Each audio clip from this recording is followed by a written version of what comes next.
Pinakamalakas na hari. Credit to the author. 276 hanggang 303. Ang mga pangalan po na nandito ay galing sa mga name generator. Kaya kung meron man pagkakatulad sa mga pangalan ng totoong tao o lugar, ito ay tunay na hindi sinasadya. Sa puntong ito ng panahon. Pag-iingat, pag-aatubili, pagkabigla, kasakiman. Iba't ibang ekspresyon ang bumungad sa mga mukha ng severed blood bald eagle at ng kumpanya. Kinuha ng kabataang nasa harapan nila ang lahat mula sa ikatlong palapag.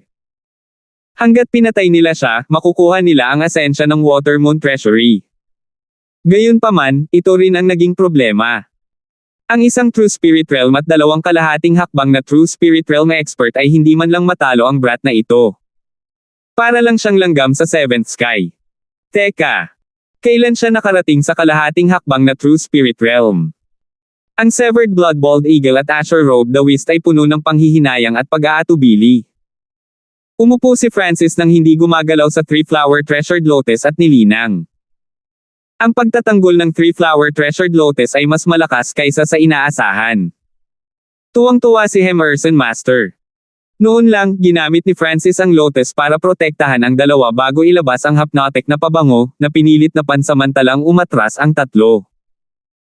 Francis, iminumungkahi kong ibigay mo ang mga kayamanan ng ikatlong palapag pati na ang 3-flower Treasured Lotus, kung hindi, kapag dumating si Master Benson at ang Fan-Flying Bandit, hindi ka na magtatagal laban sa aming tatlo. Kung sasali ka sa amin, maaari ka naming hayaang mabuhay. Ang Severed Blood Bald Eagle at Azure Robe the Wisp ay nagbanta. Si Francis ay hindi man lang nag-abalang makinig sa kanila at ginamit ang lahat ng kanyang oras upang tunawin ang 100-flower Saint Liquid at i-convert ang kanyang chi ng kalahating hakbang na True Spirit. Ang kanyang chi ng kalahating hakbang na True Spirit ay binago sa bawat segundo. Dahil sa ginawa ni Francis, nagalit ang Severed Blood Bald Eagle at ang kumpanya. Azure-haired brat, huwag mong isipin na dahil lang sa mayroon ka ng 3-flower Treasured Lotus, wala kaming magagawa sa iyo. Isang malamig, brutal na liwanag ang sumilay sa mga mata ng kalbong agila habang ang isang low-tier spiritual grade blood sword ay lumitaw sa kanyang kamay. Sa tulong ng spiritual grade weapon, lumakas ang kanyang mga pag-atake habang siya ay tumalon patungo kay Francis. Muling ginamit ni Francis ang kanyang 3-flower Treasured Lotus para palabasin ang Hypnosis Scent at ang 3 petals para protektahan ang kanyang sarili at si Emerson Master. Boom! Ang mga pag-atake mula sa Severed Blood Bald Eagle sa pagkakataong ito ay mas mabangis at ang liwanag ng 3 petals na nagpoprotekta kay Francis ay bahagyang lumabo. Gayunpaman, habang lumalaban ang Severed Blood Bald Eagle, lalo siyang napagod kaya't umatras siya pagkaraan ng ilang sandali. Kailangan natin ng kahit man lang 2 True Spirit Realm na nagtutulungan para masira ang depensa. Sa kabutihang palad, wala siya sa True Spirit Realm, kung hindi, 3 True Spirit Realm expert ay hindi na makakagawa ng kahit ano sa kanya. Ang mga ekspresyon ng Severed Blood Bald Eagle ay patuloy na nagbabago habang siya ay nagsimulang makipag-usap sa Azure Robe the Wisp. Mula sa kasalukuyang sitwasyon, tila ang isang True Spirit Realm ay hindi makayanan si Francis. Nagpadala si Emerson Master ng transmission na may pag-aalala sa kanyang mga mata, kahit na sa tulong ko, maaari lang nating harangan ang 2 eksperto sa True Spirit Realm saglit. Higit pa rito, ang lakas ng Fan-Flying Bandit ay malapit sa True Mystic rank kaya kapag ang tatlo ay nagsama-sama ng mga pag-atake. Bagamat makapangyarihan ang 3-flower Treasured Lotus, nakadepende rin ito sa gumagamit nito. Si Francis ay nanatiling hindi natinag sa mga alalahanin ni Emerson Master. Nang makitang wala silang magagawa kay Francis, ibinaling ng Severed Blood Bald Eagle ang kanyang paningin sa Mystic Flower Treasured Bible. Tiyak na may kinalaman dito kung hindi ito makukuha ni Francis at ng Mechanisms Master. Ang Azure Robe the Wisp ay nagsabi sa pamamagitan ng isang intermission. Ininspeksyon ito ng tatlo at nakita ang problema ng Mystic Flower Treasured Bible. May kulang na isang mapagkukunan para makuha ang Mystic Flower Treasured Bible o kung hindi ay mananatili tayo rito ng 49 na araw. Ang Azure Robe the Wisp expression ay mabangis. Anong kailangan natin? Galit na sabi ng Severed Blood Bald Eagle. Ang isang bagay sa harap mismo ng kanilang mga mata ngunit hindi makuha ay talagang nakakagalit. Sinasabi ng Mystic Ice Crystal na kailangan nito ang dugo ng Yin. Sa pagsasalita hanggang sa puntong ito, ang Azure Robe Daoist ay halos nagsimulang magmura. Sa bastos na lugar na ito, saan sila makakahanap ng isang birhen na may espesyal na katawan? Creek. Bumukas ang pinto mula sa kanluran. 3-flower treasured lotus. Mystic flower treasured Bible. Ang fan-flying bandit at ang dilag na nakadamit ng bulaklak ay pumasok sa ikatlong palapag na may sakam at masayang tingin habang ang kanilang mga tingin ay nakamasid kay Francis at sa Mystic Flower Treasured Bible na nakatatak sa Mystic Ice Crystal. Junior, mamatay. Ang fan-flying bandit ay malamig na iwinagayway ang Water Moon God Peach fan kay Francis. Woom! Ang kanyang mga pag-atake ay mas malakas kaysa sa Severed Blood Bald Eagle sa kalahating antas. Ang liwanag na sumasaklaw kina Francis at Emerson Master ay mabilis na nagsimulang kumupas.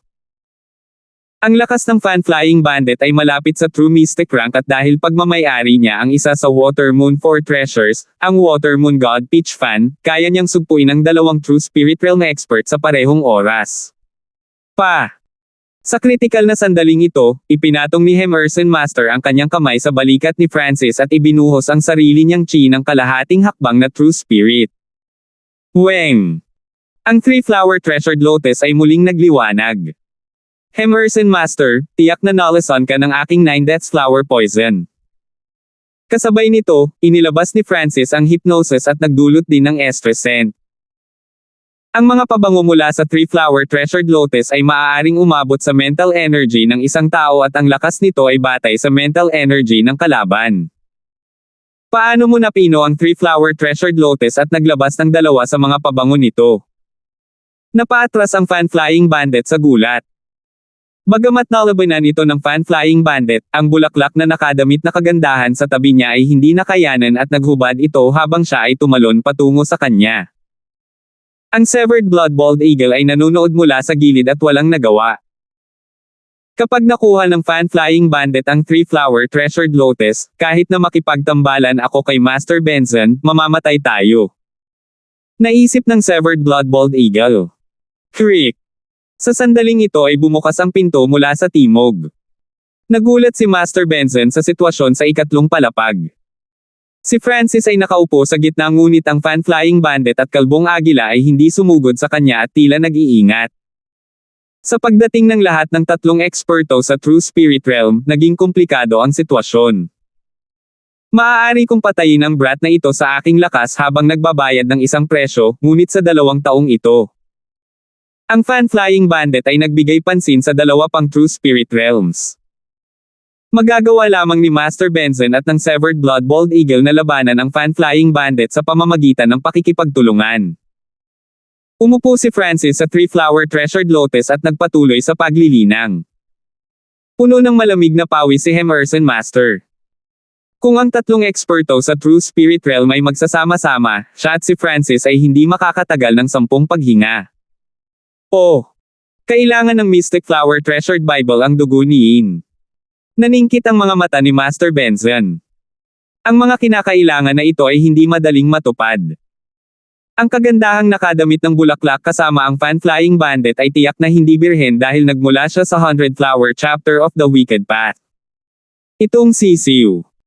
Ang Azure Robe Daoist at Severed Blood Bald Eagle ay lahat ng dulang kay Barbara. Napagtanto din ito ng fan-flying bandit at nagliwanag ang kanyang mga mata. Si Barbara ay nasa 13 taong gulang lamang at dalisay at inosente. Ang fan-flying bandit ay natulog sa hindi mabilang na mga babae at agad na nalaman na siya ay isang birhen. Hahaha. Matandang Benson, ang dami mong pakana. Bakit ayaw mong kunin ko ang virginity niya? Tumawa ang Severed Blood Bald Eagle. Pay. Magiging maamo ba ang Bald Eagle? Little lady relax, I'll let you experience something you have never before. Sabi ng fan-flying bandit habang tinapalpal ang fan sa kanyang kamay. Ikaw. Dahil nakatitig sa 2 bandido, namutla ang mukha ni Barbara. Master Benson, ikaw. Nagbago ang ekspresyon ng pinuno ng pamilyang Benson nang agad niyang protektahan ang kanyang anak. Si Barbara ay ipinadala upang matuto ng mga mekanismo sa murang edad at si Master Benson ang taong nagmungkahi na kunin si Barbara sa Watermoon Treasury. Natupad din ni Barbara ang mga kinakailangan ng natatanging katawan. Ito ay walang iba kundi isang pagkakataon. Barbara, ito ang iyong kapalaran. Noong nilikha ng Watermoon Pirate ang lugar na ito ay naayos na ang iyong kapalaran. Sino ang gumawa sa iyo ng Extreme Yin Body? Bumantong hininga si Master Benson. Kulay abo ang mukha ni Barbara habang nanginginig ang kanyang payat. Hindi niya maisip kung ano ang naghihintay sa kanya. Mula sa sandali ng kanyang kapanganakan, si Master Benson ay nagpasya sa kanyang kapalaran. Noon, maraming mga eksperto ang pinilit ng Watermoon na tumulong sa paghukay ng kanyang libingan. Nang maglaon, halos lahat ng mga kalahok ay napatay ngunit tila isa o dalawa ang nakatakas, bagaman sila ay namatay pagkatapos ng pagkalason, nagawa pa rin nilang magpadala ng ilang mga balita. Ang severed blood bald eagle ay sumulyap kay Master Benson. Tama, isa sa kanila ang kapatid ko pero namatay dahil sa lason. Iilan lang ang alam kong sikreto sa kaba ng yaman, tulad ng mga kinakailangan na dapat matupad para mabuksan ang Mystic Flower Treasured Bible. Sabi ni Master Benson. Dalawa lang sa mga naghukay ng libingan ang nakatakas at isa sa kanila ay kapatid ni Master Benson. Ang isa pang tao ay gumuhit ng mapa bago siya namatay at natagpuan makalipas ang 100 taon ng severed blood bald eagle. Ito ang lumikha ng sitwasyon ngayon. Zizizi, kawili-wiling kwento. Ngayon ay kailangan nating pag-usapan kung paano haharapin ang asul na buhok na brat na ito at kung paano hatiin ang treasury. Puno ng ngiti ang kabataang nakasuot ng brocade.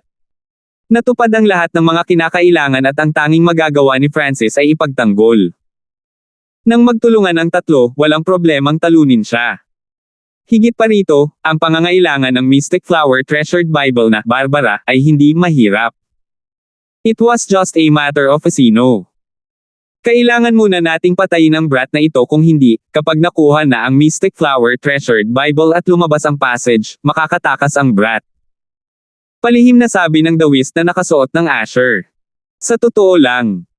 Nang marinig ito, tumango ang mga naruroon at natakot sa kakayahan ng kabataang ito sa pagkalkula.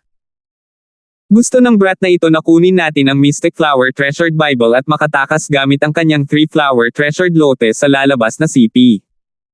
Lumamlam ang ekspresyon ni Master Benson. Halos lumuwa si Francis ng dugo mula sa kanilang usapan. Wala naman siyang ginawa pero ngayon, na-frame na siya. Maging si Emerson Master na katabi niya ay naghihinala. Pagkatapos ng lahat, malinaw na alam ng lahat kung paano pinaikot ni Francis ang mga mesa. Anong gagawin natin ngayon? Tumibok ang puso ni Emerson Master. Ang tatlong eksperto sa True Spirit Realm ay unti-unting lumalapit. Makikipaglaro ako sa kanila saglit pero mukhang kailangan na baguhin ngayon ang plano. Ang tingin ni Francis kay Barbara ay nanginginig sa sulok. Si Barbara ang tumulong sa kanya na tumayo na nagresulta sa kanyang pagtatagpo. At ngayon ay oras na ni Francis para ibalik ang pabor at baguhin ang kanyang plano. Iligtas si Barbara. 297. Ang labanan para sa Watermoon Treasury ay umabot na sa rurok. Nagpa siya ang tatlong True Spirit Realms na tanggalin muna si Francis. Sa likod nila, ang Asher Robe the Whist, Flower Dressed Beauty, pati na rin ang isa sa mga pirata ay nagpatamba sa pinuno ng pamilyang Benson. Si Barbara ay ginawang hindi makagalaw at hindi makapagpakamatay. Ang sitwasyong ito ay nagbigay lamang ng mga benepisyo para sa lahat ng tatlong panig. Papatayin muna natin ang brat na ito, hatiin ang iba pang mga bagay at pagkatapos ay magpapasya kung sino ang makakakuha ng Mystic Flower Treasured Bible. Sabi ng fan-flying bandit. Napagpasyahan niyang patayin si Francis at kunin ang 3-flower Treasured Lotus anuman ang presyo. Kahit na nasugatan siya, kasama ang Watermoon God Peach Fan bilang kanyang offensive weapon at 3-flower Treasured Lotus bilang isang defensive item, hindi siya matatalo. Anong gagawin natin? Ang Emerson Master ay parang langgam sa mainit na palayok. Bagamat nagtagumpay si Francis na maabot ang kalahating hakbang na True Spirit Realm at pino ang 3-flower Treasured Lotus, hindi pa rin ito sapat para harangan ang pinagsamang pag-atake ng tatlong True Spirit Realm maliban na lang kung siya mismo ang nakarating sa True Spirit Realm. Sa wakas, sa sandaling ito, dahan-daang bumangon si Francis at tinanggal ang kanyang eye patch. Isang aura ng kalahating hakbang na True Spirit Realm ang pinakawalan mula sa kanya, ngunit mayroon itong hindi maipaliwanag na pakiramdam dito. Ang kanyang chi ng kalahating hakbang na True Spirit ay umabot na sa 10 hanggang 20%. Nagliwanag ang mga mata ni Emerson Master ngunit agad ding nawala. Mapait niyang ipinilig ang ulo walang silbi.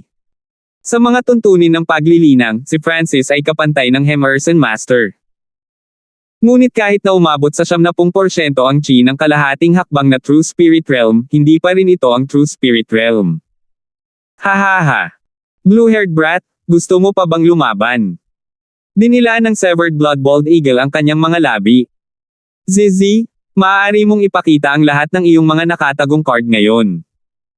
Walang takot ang Fan-Flying Bandit. Si Master Benson ay walang emosyong ekspresyon ngunit medyo nag-iingat pa rin. Ang mukha ni Francis ay kontrolado at ang kanyang ekspresyon ay hindi nagbago pagkatapos pumasok sa Watermoon Treasury. Weng! Pinagsama ni Francis ang kanyang chi ng kalahating hakbang na True Spirit sa Three-Flowered Treasured Lotus.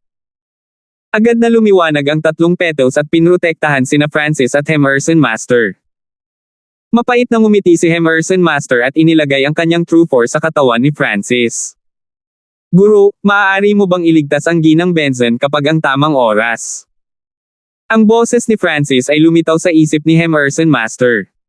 Kung ililigtas ko siya, ano ang gagawin mo? At hindi ako ang Azure Robe the Wist at kalaban ng kumpanya. Halos lumuwa si Emerson Master ng isang subo ng dugo. Ako na ang bahala sa lahat. Kailangan mo lang makinig sa akin. Tumigil ang boses ni Francis. Boom! Ang mga pag-atake mula sa 3 True Spirit Realms ay kumikislap patungo kay Francis. Medyo lumabo ang ilaw ng Three-Flowered Treasured Lotus. Kung magpapatuloy ito, hindi sila makakatagal ng ilang paghinga. Sa oras na ito gumawa si Francis ng kanyang hakbang. Huminga siya ng malalim at ang malabong asul niyang kaliwang mata ay tila naging isang walang limitasyong kalaliman ng yelo. Ang naglalamig na lamig ay maaaring umabot sa antas ng enerhiya ng pag-iisip. Ang 3 sa True Spirit Realm ay agad na nakaramdam ng lamig na naging dahilan upang sila ay hindi mapalagay. Sa aking kalahating hakbang na True Spirit Realm Cultivation Foundation, ang aking mental energy level ay ganap na maihahambing sa True Spirit Realm at sa God Spiritual ay nakumikilos sa mga pag-atake, hindi ako matatalo sa mga nasa aking cultivation. Ang malabong kristal na asul na mata ni Francis ay naglabas ng malamig na liwanag na umabot sa buto. Sure! Natigilan ang mga aksyon ni Master Benson at ng Severed Blood Bald Eagle. Nagpumiglas ang dalawa, ngunit agad itong napalitan ay deadliness at walang katapusang kasakiman. Patayin! Ang Severed Blood Bald Eagle at Master Benson ay parehong tumalon patungo sa Fan-Flying Bandit na pinakamalakas. Kayong dalawa. Bulalas ng Fan-Flying Bandit at napigilan lamang ang pag-atake kay Francis para harapin ang galit na pag-atake ni Master Benson at ng Severed Blood Bald Eagle. Nagkagulo ang lahat. Si Master Benson at ang Severed Blood Bald Eagle ay nawala ng malay at inatake ang Fan-Flying Bandit. Ang Fan-Flying Bandit ay maaari lamang iwagayway ang kanyang Watermoon God Pitch Fan at gumanti. Ano? Anong nangyayari? Napatulala si Emerson Master. Bakit sinasalakay ni Master Benson at ng Severed Blood Bald Eagle ang Fan-Flying Pirate? Sa itaas ng Three-Flowered Treasured Lotus, si Francis ay nakatayo sa likod ng isang kamay. Ang kanyang asul na buhok ay lumipad ng ligaw at ang kanyang ekspresyon ay malamig. Ang kanyang kabilang kamay ay lumutang sa ere na parang kinokontrol niya ang langit at lupa. Puno ng lamig ang kanyang kaliwang mata na tila nagawa pang mag-freeze ng espasyo. Kung titingnang mabuti, makikita nila na si Master Benson at ang Severed Blood Bald Eagle ay may kakaibang asul na liwanag sa kanilang mga mata. Ang antas ng enerhiya ng pag-iisip ng mga taong ito ay tungkol sa aking antas, ngunit lahat sila ay nabahira ng kasakiman kaya ang mga ilusyon ng enerhiya sa pag-iisip na ginawa ng espiritual na mata ng aking Diyos ay mas epektibo. Isang malamig na ngiti ang lumitaw sa mukha ni Francis. Sa mga normal na sitwasyon, isang sulyap lang ang kailangan niya para manalo, ngunit hindi ganoon kasimple ang kasalukuyang sitwasyon. Ang antas ng mental energy ng Fan-Flying Bandit ay mas mataas kaysa kay Francis at malapit sa True Mystic rank. Ang pag-atake sa kanya ay magkakaroon ng mababang pagkakataon ng tagumpay. Sa makatuwid, ang susunod na target ni Francis ay si Master Benzen at ang Severed Blood Bald Eagle. Paano mo sila makokontrol gamit ang bloodline ng mata mo? Teka, umabot na sa true human level ang iyong mental energy level. Bulalas ng Fan-Flying Bandit at huminga ng malamig. Sa sandaling ito, naunawaan niya na ang pinakamalakas na kalaban dito ay hindi si Master Benzen o ang Severed Blood Bald Eagle. Ito ang kabataang ito sa harap ng kanyang mga mata. Naunawaan ni Emerson Master at ang pagkagulat ay nakasulat sa buong mukha niya at agad itong napalitan ng saya. Bigla niyang napagtanto kung bakit sinabi ni Francis na kokontrolin niya ang sitwasyon mula ngayon. Tama yan. Matagumpay na nakontrol ni Francis ang sitwasyon. Hindi lamang niya nakuha ang asensya ng kaba ng bayan at pinino ang three-flowered treasured lotus, nakontrol niya ang sitwasyon. Paano mo nakontrol ang dalawang true spirit realms? Hindi makapaniwalang tanong ni Emerson Master. Sa katotohanan, hindi makontrol ni Francis ang dalawang true spirit realms ng sabay-sabay. Ito ay isang uri ng pang-akit, gamit ang panloob na puso ng kalaban upang kontrolin sila. Kung si Master Benzen at Severed Blood Bald Eagle ay hindi matako, hindi sila maaapektuhan. Higit pa rito, nakatulong din ang tatlong pabango mula sa three-flowered treasured lotus. Anong ginagawa mo? Ang boses ni Francis ay tumunog sa kanyang isipan. Oo. Bumalik sa realidad ang Emerson Master, ililigtas niya si Barbara, ngunit ang problema ay nahuli si Barbara ng tatlong kalahating hakbang na True Spirit Realm Cultivator. Sa gitna ng kalahating hakbang na True Spirit Realms, si Emerson Master ang pinakamahina. Paano niya sila matutulungan? Sa sulok, ang Azure Robe, the Whist at Flower Dressed Beauty lahat ay nakatitig sa tanawin na hindi makapaniwala. Sa sandaling ito ng oras na pumasok si Emerson Master. Plop plop plop. Ang Azure Robe, the Whist at kasama ay lumuhad lahat. Pinagpawisan silang tatlo ng malamig at pagod na pagod. Para silang pinahirapan ng ilang araw at gabi. Natulala si Emerson Master, ngunit sa anggulo ni Barbara, napakalinaw ng lahat. Ang ginawa lang ni Francis ay sumulyap at ang tatlong kalahating hakbang na True Spirit Realm Cultivator ay nawala ang kanilang kakayahan sa labanan. Anong uri ng mga pamamaraan ito? Tumingin si Barbara sa kabataang parang prinsipe sa kanyang panaginip at kumirot ang kanyang puso. Talagang gusto niyang makuha ng aking dugo ni ang Mystic Flower Treasured Bible. Medyo nalungkot si Barbara, ngunit mas mabuti para sa kanya na ibigay ito sa kabataang ito kaysa sa mga bandidong iyon. Sa puntong ito sa kanya, ang mga pag-iisip ay nagbago at ang sitwasyon ay muling nagbago. Dahil multitask si Francis at natapos ang Azure Robe, the Whist at kumpanya, nagkamalay ang dalawang True Spirit Realm Cultivator. Huminga ng malalim si Francis at pinaikot ang kanyang God Spiritual Eye sa maximum habang inilalabas din ang hypnosis scent mula sa three-flowered treasured lotus. Weng! Ang three-flowered treasured lotus sa ibaba ni Francis ay biglang kumislap at dinala siya nito sa kung saan naroon ang Mystic Flower Treasured Bible. Sa sandaling ito, ang Mystic Flower Treasured Bible ay nasa harap mismo ni Francis. Hindi maganda. Gustong kunin ng brat na ito ang Mystic Flower Treasured Bible. Kapansin-pansing nagbago ang ekspresyon ng Fan-Flying Bandit. Nakita niya si Emerson Master na kinuha si Barbara sa tabi ni Francis. Sa paggamit ng mga pabango at kapangyarihan ng kanyang God Spiritual Eye, pinigilan ni Francis ang Fan-Flying Bandit.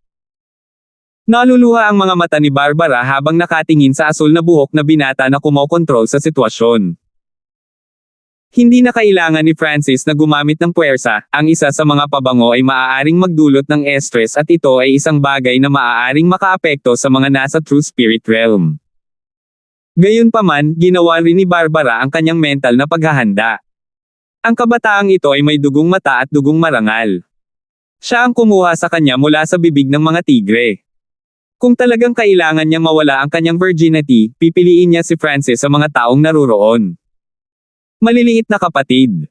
Dinala ni Emerson Master si Barbara kay Francis. Mayroon din siyang masalimuot na emosyon at sa ngayon, ang kailangan lang nilang gawin ay kunin ang virginity ni Barbara para buksan ang daanan at kunin ang Mystic Flower Treasured Bible. Hayaan ang lahat. Matapos, biglang huminga ng malalim si Francis at inikot ang kanyang chi ng kalahating hakbang na True Spirit, Lightning Inheritance at Bloodline Power sa kanyang palad. Ang mga berdeng arko ng kidlat ay nagdikit sa kanyang palad. Hayaan itong matapos. Ang pinakamalakas na galaw ni Francis ay tumama sa Mystic Ice Crystal na nagselyo sa Mystic Flower Treasured Bible. Boom! Nagsimulang manginig ang buong Purple Bronze Coffin. Basag! Ang pagkasira ng Mystic Ice Crystal ay nag-trigger ng isang linya ng mga mekanismo. Oh my God! Anong ginagawa mo? Naramdaman ng Fan-Flying Bandit na bumabagsak ang kuweba at maaaring gumuho ito anumang oras. Ikaw! Natigilan si Emerson Master. Sinabi ng bangkay ng pirata ng Watermoon na kung gusto nilang pilitin na kunin ang Mystic Flower Treasured Bible, magiging sanhi ito ng pagbagsak ng buong Watermoon Cave. Hong! Ang buong Watermoon Cave ay nanginginig. Nataranta ang Fan-Flying Bandit at itinuro niya si Francis gamit ang nanginginig na daliri. Nang magising si Master Benson at ang Severed Blood Bald Eagle, natigilan din sila sa eksenang ito. Napatulala din si Barbara. Ikaw. Ang lakas ng loob mo. Nakatitig ang lahat kay Francis. Nanatiling walang emosyon si Francis at naisip, nasa akin ang three-flowered treasured lotus. Gumuho man ang lugar na ito, malaki ang posibilidad na makatakas ako ng hindi nasaktan. Sa puntong ito, ang Mystic Flower Treasured Bible ay nahulog sa kanyang kamay, ngunit isang bitek ang lumitaw dito. Ang kakaiba ay kahit na ang Watermoon Cave ay patuloy na nanginginig, hindi talaga ito gumuho. 278 Watermoon Pirate. Nagsimulang kumalma ang pagyanig. Ang ikatlong palapag ng higanteng kabaong. Natahimik ang lahat habang nakatitig sa Mystic Flower Treasured Bible sa kamay ni Francis. May bitik sa Mystic Flower Treasured Bible na tila sa isubog anumang oras. Brat! Tumigil ka! Ang Fan-Flying Bandit ay umungal na may pulang mata. Ito ay isang banal na bagay ng masamang landas at ito ngayon ay mawawasak. Ang Severed Blood Bald Eagle, Azure Robe the Wisp, Flower Dressed Beauty at Company ay all tens.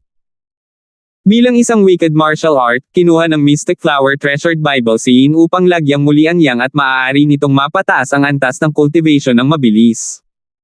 Ito ang pundasyon ng Watermoon Pirate. Ikaw. Sisirain mo ba talaga ito? Hindi makapaniwalang sabi ni Emerson Master. Hindi niya akalain na si Francis ay may decisiveness na subukan at sirain ang Mystic Flower Treasured Bible sa isang suntok. Puno ng luha ang mga mata ni Barbara habang nakatingin sa kabataang nasa harapan niya. Napagpasyahan na niyang isakripisyo ang sarili para payagan ang tagumpay ng iba, ngunit ang mga aksyon ni Francis ay nagulat sa lahat. Kung gumuho ang Watermoon Cave, hayaan itong gumuho. Pagkatapos ng ebolusyon ng espiritual na mata ng Diyos, si Francis ay naging mas malamig at mas nangingibabaw, na gumagawa ng mga bagay nang hindi masyadong pinapansin ang mga kahihinatnan. Ang asul sa kanyang kaliwang mata ay tila isang ice pond. Kaluskos. Ang kidlat ay kumislap sa palad ni Francis habang ang Mystic Flower Treasured Bible ay pinutol-putol. Matapos wasakin ng 100 flower sack, winasak din ni Francis ang nakakagulat na kasanayan ng Mystic Flower Treasured Bible. Sa 4 na Watermoon 4 treasures, 2 ang sinira ni Francis. Ikaw. Nataranta ang Fan-Flying Bandit nang sumabog mula sa kanya ang walang limitasyong galit at puot. Wow! May lumabas na bahid ng dugo sa gilid ng kanyang bibig. Lahat ng kanyang mga plano at kalkulasyon, ang 100 flower sack at Mystic Flower Treasured Bible ay sinira ng kabataang ito sa kanyang harapan. Ikaw. Talagang sinira mo ang Mystic Flower Treasured Bible. Hindi man lang makahinga ng maayos si Master Benson. Ang Severed Blood Bald Eagle, ang Azure Robe the Wisp at ang kumpanya ay lahat ay nataranta. Sinisira ko na ang Mystic Flower Treasured Bible. Ngayon, guguho ba ang Watermoon Cave o? Kumislap ang mga mata ni Francis. Kung tama siya, ang lahat ng pangunahing mekanismo ay nasa Mystic Flower Treasured Bible. Boom! Ang Watermoon Cave at Purple Bronze Coffin ay muling nagsimulang manginig, dahilan upang sila ay mawala ng balanse. Ha ha ha ha! Isang mahabang tawa ang umalangaw-ngaw sa buong Watermoon Cave. Bumilis ang tibok ng puso ng lahat, ang boses ay hindi pag-aari ng sino man dito. Master. Napailing ang kabataang nakasuot ng brocade habang nakatingin sa kristal na kabaong. Ang mahabang halakhak ay nagmula sa kristal na kabaong. Ang bangkay ng Watermoon Pirate ay muling reformed from the past, at nagbigay ng aura na hindi gaanong naiiba sa True Lord rank. Master. Ang Fan-Flying Bandit at ang kagandahang nakadamit ng bulaklak ay parehong lumuhad sa lupa sa takot at pagkabigla. Fortuner, hinahangaan ko ang iyong pagiging mapagpasyahan. Unti-unting bumangon ang Watermoon Pirate at tumaas ang aura ng buhay mula sa kanyang katawan. Master, buhay ka. Ang Fan-Flying Bandit at ang kumpanya ay natigilan. Nagbalik sa buhay. Nahirapan itong paniwalaan ni Francis. Posible nga bang mabuhay muli ang Watermoon Pirate? Natigilan din si Emerson Master habang nakatitig sa Watermoon Pirate, na tila walang pinagkaiba sa isang normal na lalaki. Ang mga mata ng Watermoon Pirate ay naglalaman ng karunungan, ito ay hindi lamang isang normal na reformasyon ng nakaraan. Naglagay ako ng 2 bitag, isa sa liwanag at isa sa dilim. Ang liwanag ay nangangailangan lamang ng dugo ni Yin para makuha ang Mystic Flower Treasured Bible at ipagpatuloy ang aking alamat. Kung tungkol sa 2 maswerteng tao na nakatakas, sinadya iyon. Sumili ang pagiging palihim sa mga mata ng pirata ng Watermoon at medyo pangit ang mga ekspresyon ni Master Benson at Severed Blood Bald Eagle. Kaya lahat ay ginawa ng pirata ng Watermoon. Ang 2 tao na nakatakas, ang mapa at ang balita ng dugo ni Yin. At hawantong ito sa isa pang Watermoon Pirate. Lumitaw ang panunuya sa mukha ng Watermoon Pirate. Huminto ang lahat. Ang Watermoon Pirate ay lubhang sikat at ginawa niya ang gusto niya. Ang gayong tagumpay ay nagpainggit sa iba. Gayunpaman, ang pinakamaluwalhati kong tagumpay ay ang pagtakas lamang mula sa mga nasa True Lord rank at kunin si Yin upang palitan siyang, ngunit wala sa mga ito ang Tao of Kings. Huminga ng malalim ang Watermoon Pirate na may ibang ekspresyon. Lumipat ang kanyang tingin sa kanyang mga disipulo, pagkatapos ay dumapo ito kay Francis. Ang aking mana at si Dao ay hindi kayang harapin ang Haring Dao. Ito ang dahilan kung bakit ako nabigo nang makilala si Empress Queen. Ang Watermoon Pirate ay nakalock kay Francis. Si Francis ay puno ng pag-iingat, ngunit walang mga palatandaan ng takot, kung gayon ang iyong bitag sa dilim. Mula rito, makikita ng isang tao na ang setup para sa bitag sa liwanag ay maliit. Kaya't naglagay ako ng isa pang landas para sa mga may decidabilidad at matapang na sirain ang Mystic Flower Treasured Bible. Bumangon pagkatapos bumagsak. Malalampasan ako ng kanilang kinabukasan, ang Watermoon Treasury ay magiging isang tumetalo na plataporma lamang sa kanila. Ang Watermoon Pirate ay tumingin ng malalim kay Francis. Isang ilaw, isang madilim, 2 setup. Ang isa ay upang ipagpatuloy ang mana at ang isa ay higaitan ng mana. Sa kanilang 2, ang huli ang mas mahalaga. Nang marinig ito, tumibok ang puso ng lahat at napahiya ang Fan-Flying Bandit. Ang kanyang pag-iisip ay ipagpatuloy lamang ang mana ng kanyang guro. Tanging ang mga may tunay na alindog tulad ng kabataang ito ang makakapag-activate ng totoong setup ng Watermoon Pirate. Guro, paano ka nabuhay muli? Maingat na tanong ng Flower-Dressed Beauty. Ito ay isang lihim na pamamaraan mula sa Heaven's Legacy Inheritance na nagtatak sa buhay ng isa noong nabubuhay pa sila sa ibang anyo ng buhay. Kahit na ang mga nasa Origin Core Realm ay maaaring hindi ito makita. Pagkatapos ng sunod-sunod na kakaibang mga kaganapan, sila ay babalik sa buhay. Mabubuhay lang ako sandali. Ipinaliwanag ng Watermoon Pirate at nalaman ni Francis na ang buhay ng Watermoon Pirate ay nagsisimula ng umagos, tulad ng isang tao bago sila mamatay. Ang lihim na pamamaraang ito ay ang kunin ng buhay, bago sila mamatay at ilipat ito sa isa pang time slot, kaya hindi ito sumalungat sa mga batas ng langit at lupa. Alam ang katotohanan, ang 3 True Spirit Realms ay nagpakawalan ng hininga. Kung talagang nabuhay ang Watermoon Pirate, silang 3 ay maaaring hindi niya kakampi. Ang Heaven's Legacy Inheritance ay karapat-dapat na maging pinakamisteryoso at sinaunang mana. Mayroon pa itong mga lihim na pamamaraan. Puno ng papuri si Emerson Master. Sure. Sa isang iglap, nawala ang Watermoon Pirate at muling nagpakita sa harap ni Francis sa susunod na sandali. Dahan-dahan niyang itinaas ang kamay niya. Si Francis ay hindi nakaramdam ng anumang galit at hinarap ang pirata ng Watermoon.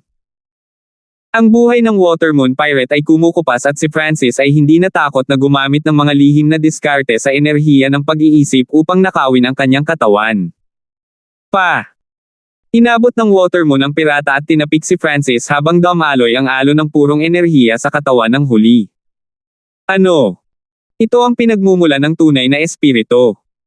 Inalagaan ni Master ang kanyang pinagmumula ng tunay na espiritu. Nagbago ang ekspresyon ng Fan-Flying Bandit at ng kumpanya.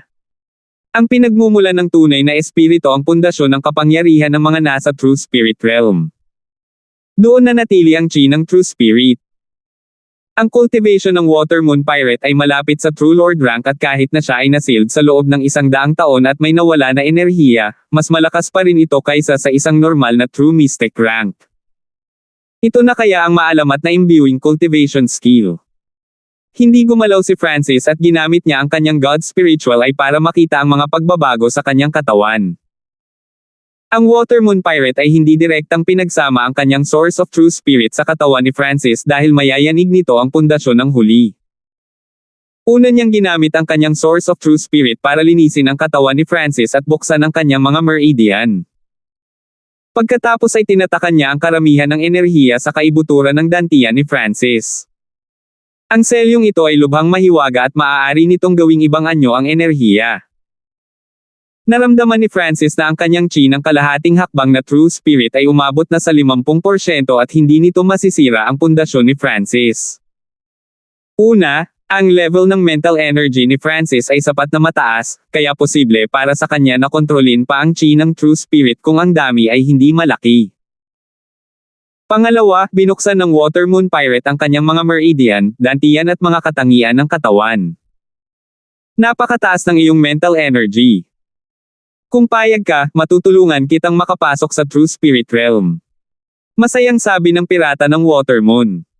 Hindi ngayon. Ang boses ni Francis ay tumunog sa isipan ng Watermoon Pirate. Tanging ang paglalakad ng hakbang-hakbang sa kanyang sarili na may matibay na pundasyon ay madarama niyang ligtas siya.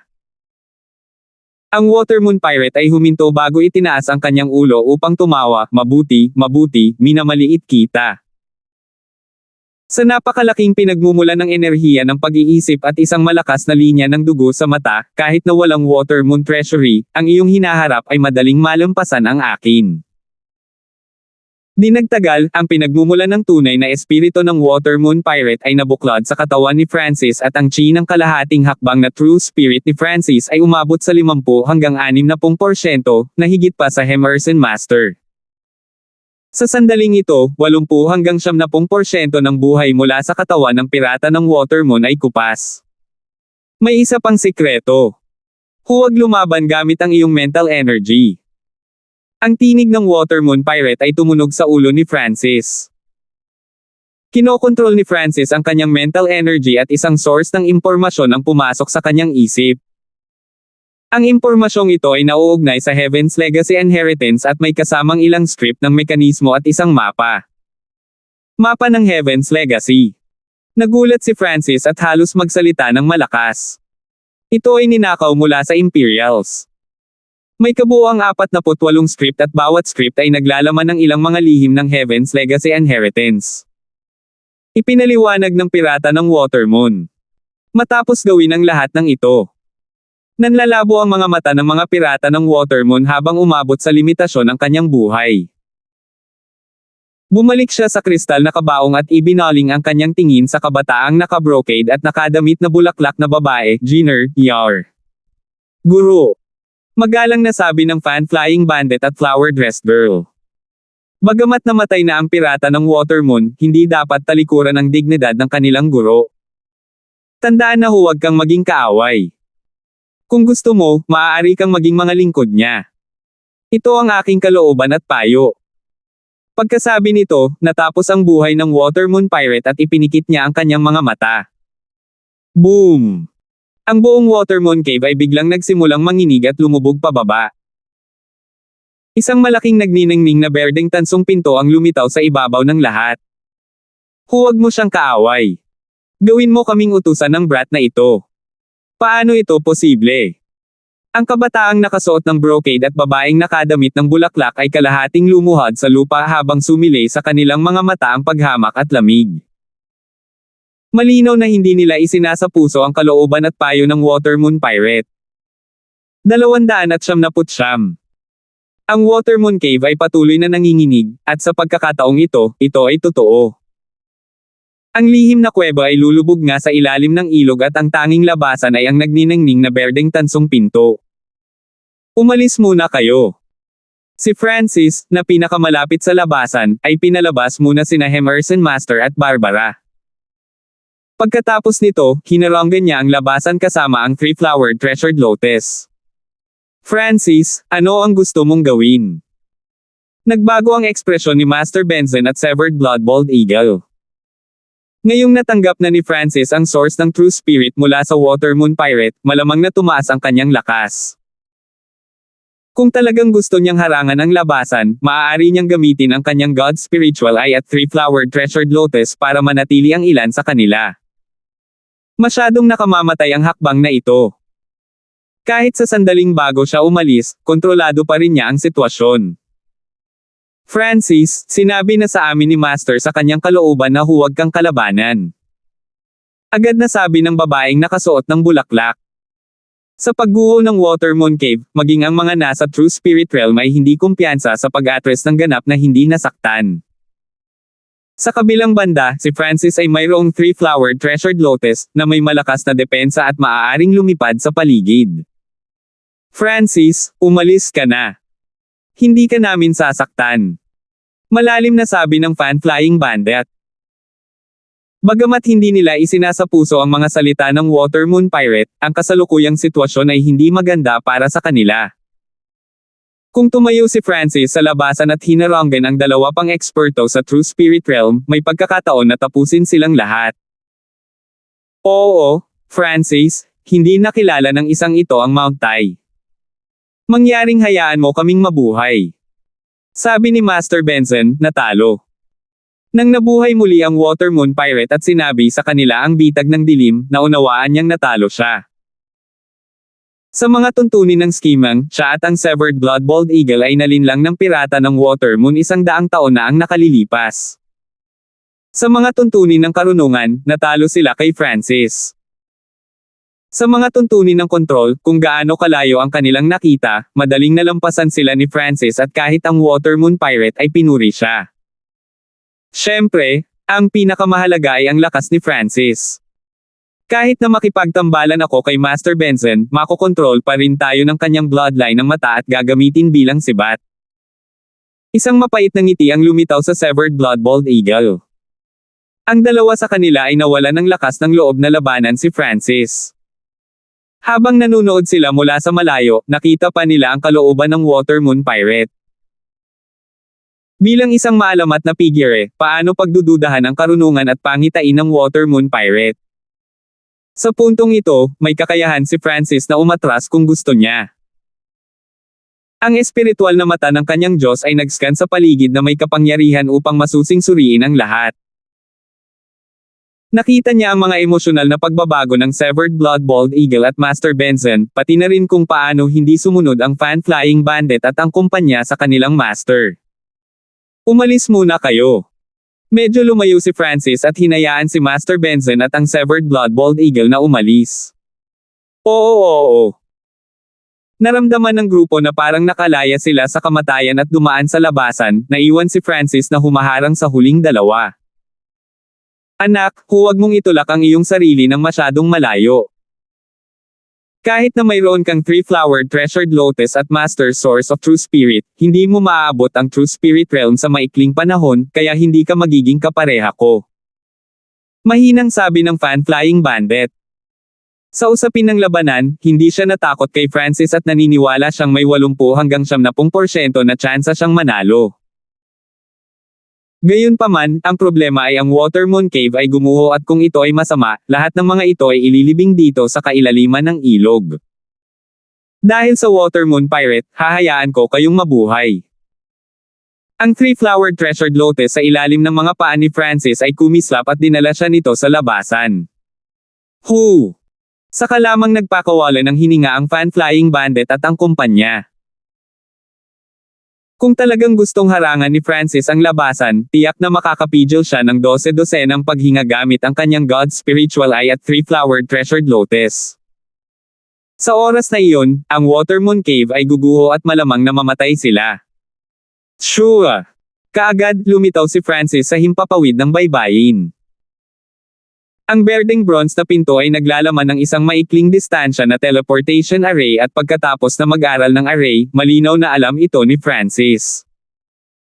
Sa makatuwid, kung gugustuhin niya, maaari niyang makulong ang fan-flying bandit at ang kasama niya sa loob hanggang sa huling sandali. Sure. Hindi nagtagal ay lumitaw sa himpapawid sa itaas ng baybayin ang fan-flying bandit at ang babaeng nakasuot ng bulaklak. Dumating na lahat ang mga taong dumaan sa labasan. Si Master Benson, Barbara at ang Severed Blood Bald Eagle ay nandoon lahat. Francis, hindi ikaw ang kahalili ng 100 Flower Chapter at maglakas loob na kunin ang mga gamit ng aking guro. Ibigay ang 3-flowered treasured lotus at lahat ng iba pa, pagkatapos ay pilayin ang sarili mong paglilinang at hahayaan kitang mabuhay. Matapos makatakas, naging kilalang-kilala ang ekspresyon ng fan-flying bandit. Lumitaw ang panunuya sa mukha ni Francis. Inasahan na niya ang sitwasyong ito ngunit hindi niya pinatay dahil sa pirata ng Watermoon. Lahat, mangyaring umatras. Ang 3-flowered treasured lotus sa ilalim ng mga paa ni Francis ay kumislap at isang 3 kulay na guhit ng liwanag ang tumalon patungo sa fan-flying bandit. Hindi siya mahilig mang-insulto sa iba. Kung gusto nila ng away, so be it. Lumipad ang kidlat sa paligid ni Francis habang pumapalakpak ang kulog. Dahil na-convert ang 50 hanggang 60% ng kanyang True Force sa chi ng kalahating hakbang na True Spirit, ang paggamit ni Francis ng Lightning Inheritance ay umabot sa isang bagong antas. Ang kapangyarihan na kasalukuyang sumasaklaw sa kanya ay maihahambing sa ring ng kidlat. Nangangahulugan ito na inilalabas niya ang Ring of Lightning sa bawat sandali at mas malakas pa kaysa dati.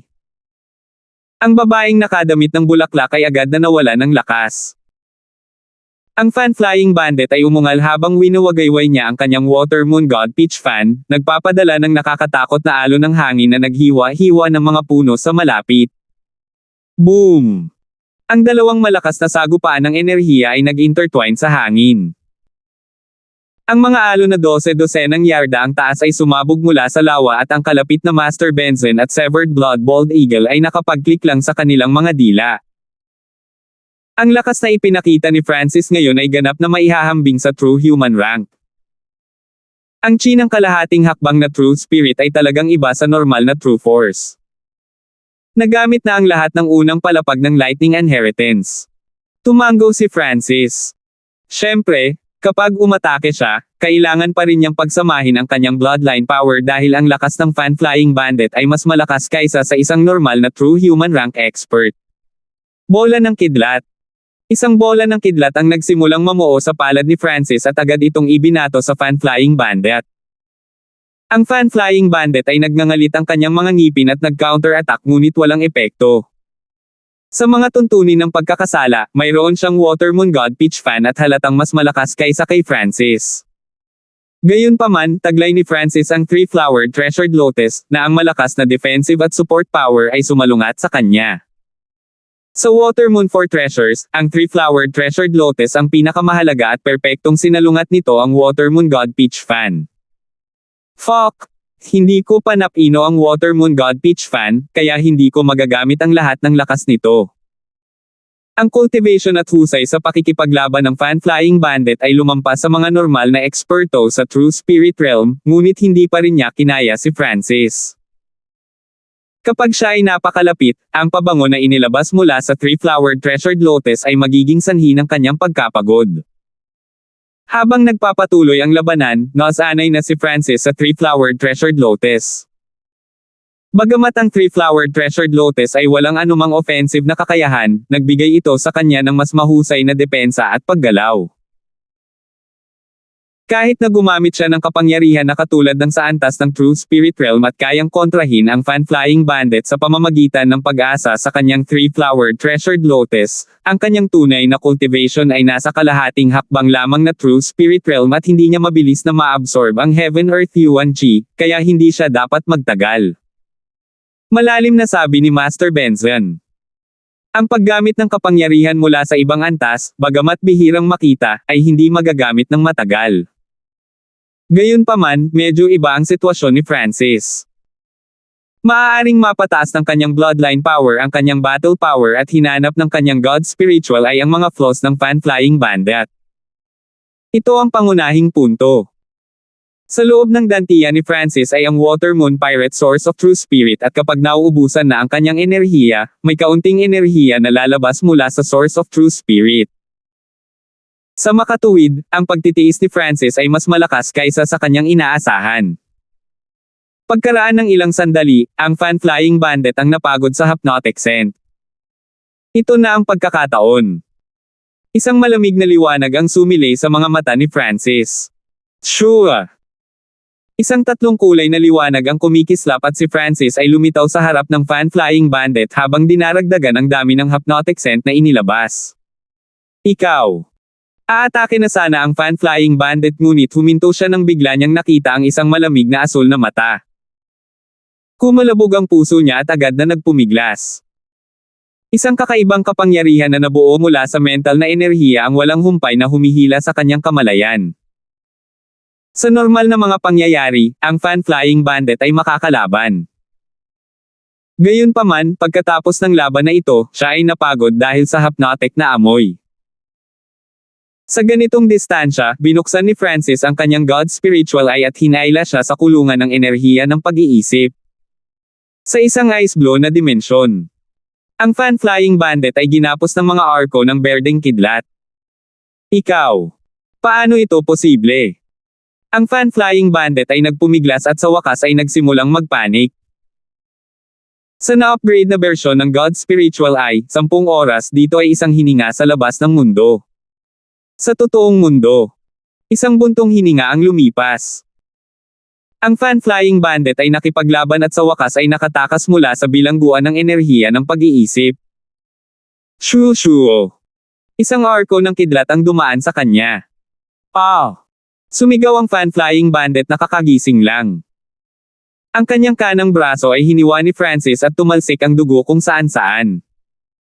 Sa isang hiningang iyon, napagdesisyonan na ang mananalo.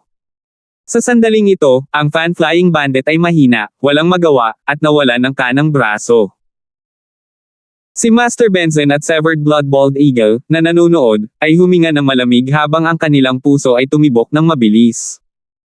Ang kabataang ito ay masyadong nakakatakot. Nagpalitan ng tingin ang dalawa at nadama nilang maswerte sila na hindi sila naging mga kaaway ni Francis at nakatingin lang sa malayo. Hindi maiwasan ni Master Benson na maalala ang sinabi ng Water Moon Pirate sa kanyang dalawang disipulo. Ayon sa pirata ng Water Moon, hindi sila dapat maging kaaway ng kabataang ito at maging lingkod niya. At ngayon, ang Fan-Flying Bandit ay ang taong natalo. Ang Water Moon Pirate ay talagang karapat-dapat na maging isang maalamat na figure. Nakikita niya ang hinaharap mula sa malayo. Naisip ni Master Benson. Sa sandaling ito, nagsimula na siyang maunawaan ang babala na ibinigay ng Water Moon Pirate. Brat, hindi ka pababayaan ng 100 Flower Chapter. Ang Fan-Flying Bandit ay napaungol at lumipad palayo. Bumigay siya sa isang braso at kinuha ang babaeng nakadamit ng bulaklak habang tumatakbo. Puno ng panghihinayang ang babaeng nakadamit ng bulaklak habang iniisip niya ang karunungan ng kanyang guro noong nabubuhay pa ito. Bakit hindi nila pinakinggan ang kanyang kalooban at payo? 300. Ang nakamamatay at tusong Fan-Flying Bandit ay nagbayad ng halaga ng isang braso at malubhang na sugatan ng siya ay tumakas. Tila umalangaw-ngaw sa kanyang pandinig ang mga salita ng Water Moon Pirate, alalahanin na huwag kang maging kaaway. Kung gusto mo, maaari kang maging lingkod niya. Ito ang aking kalooban at payo. Sa puntong ito, puno ng panghihinayang ang babaeng nakadamit ng bulaklak. Bagamat patay na ang Water Moon Pirate, siya ay isang maalamat na figure mula sa 100 taon na ang nakakaraan at ang kanyang pag-iintindi sa kinabukasan at mga huling salita ay hindi dapat maliitin. Guro, noong nabubuhay ka pa, lagi akong nakikinig sa iyong mga salita. Gayunpaman, ngayong namatay ka na sa loob ng 100 taon, ako na mismo ang magdedesisyon. Maging alipin mo siya. Hahaha. Anong biro? Bagamat nabigo ang Fan-Flying Bandit, hindi niya pinagsisihan ang kanyang mga desisyon. Sa halip, ang kanyang pagiging mapagkompetensya ay napukaw. Ang kanyang mukha ay malamig at may bisyo habang sinabi niya, pagkatapos kong pinuhin ang Water Moon God Peach Fan at makapasok sa True Mystic Rank, muli kong ayusin ang 100 Flower Chapter at babawiin ang lahat ng nawala sa akin. Sinubukan siyang hikayatin ng babaeng nakadamit ng bulaklak, Brother Jean, kakakuha lang namin ng Water Moon God Peach Fan at maraming mapagkukunan. Bakit hindi namin pakinggan si Master at iwasang maging kaaway niya? Kapag magkasama na ang Water Moon God Peach Fan at 3-Flower Treasured Lotus ay magiging perpekto sila. Ang dami ng resources na nakuha ng brat na ito ay ilang beses na sa amin at pinutol na rin niya ang mga braso ko. Ang puot na ito ay magtatagal ng walang hanggan. Kung hindi ako makapaghiganti, magiging puso ko na itong demonyo. Ang mga mata ng Fan-Flying Bandit ay malamig at puno ng puot. Perpektong pinlano niya ang lahat at siya ang mandaragit sa paghihintay, gayunpaman, ang lahat ay nawasak ng kabataang iyon. Ang 100 flower sack na malapit na niyang makuha ay winasak ni Francis. Ang kanyang pinakamalaking bentahe, ang Mechanisms Master, ay kinuha rin niya. Ang pinakamahalagang kayamanan, ang 3-Flower Treasured Lotus, ay kinuha niya. Maging ang huling kayamanan, ang Mystic Flower Treasured Bible, ay winasak din niya. Ito ay lumikha ng matinding puot na ang isang pusong demonyo ay ipinanganak sa loob ng Fan-Flying Bandit. Kung hindi ito aalagaan, hindi magiging pareho ang estado ng kanyang puso. Bumantong hininga sa kanyang puso ang dalagang nakadamit ng bulaklak at hindi na sumagot. Ayon sa plano ng Fan-Flying Bandit, sila nga ang may pinakamalaking bentahe at nagkaroon din siya ng pagkakataong maabot ang True Mystic Rank. Gayunpaman, sinabi sa kanya ng kanyang instincts na bagamat tila mataas ang tsansa ni Brother Jean na magtagumpay, malamang na mabibigo siya muli. Pagkatapos ng lahat, ang Fan-Flying Bandit ay may kalamangan sa Water Moon Cave ngunit natalo pa rin kay Francis sa huli. Malapit sa baybayin. Pinalis ni Francis ang Fan-Flying Bandit sa kanyang mga mata at medyo nakaramdam ng pagod. Ang labanan na naganap ay lubhang mapanganib. Kung hindi niya taglay ang source ng True Spirit, hindi niya maaalis ang isa sa braso ng Fan-Flying Bandit kahit na sa tulong ng 3-Flower Treasured Lotus. Gayunpaman, ang labanang iyon ay ang pinakamaluwalhating labanan din ni Francis. Ang masaktan ng husto ang isang eksperto sa True Spirit Realm at maputol ang isa nilang braso habang nasa Ascended Realm ay bihira kahit sa Canopy Great Country. Kailangang malaman ng isa na ang Fan-Flying Bandit ay mas malakas kaysa sa unang Elder mula sa Broken Moon Clan. Ang tatlong Heavens of True Spirit Realm ay True Human Rank, True Mystic Rank at True Lord Rank. Tiyak na naabot na ng Fan-Flying Bandit ang rurok ng True Human Rank. Ang tatlong langit ay may mga sub-realm sa loob nila. Halimbawa, ang mga nakarating lang sa True Human Rank ay nasa simula na mga yugto ng True Human Rank at ang mga nag-consolidate sa kanilang cultivation ay nasa early stages ng True Human Rank, na halos kapantay ng Emerson Master. Kung ang paglilinang ng isang tao ay lumampas sa isang hakbang, ito ay ang mga huling yugto, pagkatapos ay ang pinakamataas na yugto. Ang unang Elder ay malamang na nasa pagitan ng huli at pinakamataas na yugto ng True Human Rank. Natagpuan ni Francis ang Fan-Flying Bandit na isang mahirap na laban, ngunit kung ito ay isang tulad ni Emerson Master, maaari niyang talunin ang mga ito sa isang sulyap lamang ng kanyang God's Spiritual Eye. Kung ang Emerson Master ay hindi gumawa ng anumang mga pagpapabuti, maaari ko siyang talunin sa isang sulyap lamang. Hindi mapigilan ni Francis na matuwa. Nagawa na niyang talunin ang mga nasa True Spirit Realm. Siyempre, ang lakas ni Francis ay wala kahit saan na malapit upang ibalik ang sitwasyon ng Broken Moon Clan. Hanggang ngayon, hindi pa niya natatapos ang misyon ni First Elder.